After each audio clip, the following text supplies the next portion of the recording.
Darshanbhai Pandya YouTube ચેનલને like share subscribe and comment અવશ્ય કરશો. Thanks for watching. Have a nice day.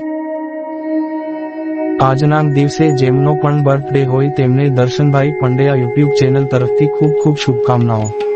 તેમજ આજના દિવસે જેમની પણ મેરેજ એનિવર્સરી હોય તેમને દર્શનભાઈ પંડ્યા યુટ્યુબ ચેનલ તરફથી ખૂબ ખૂબ શુભકામનાઓ પાઠવવામાં આવે છે.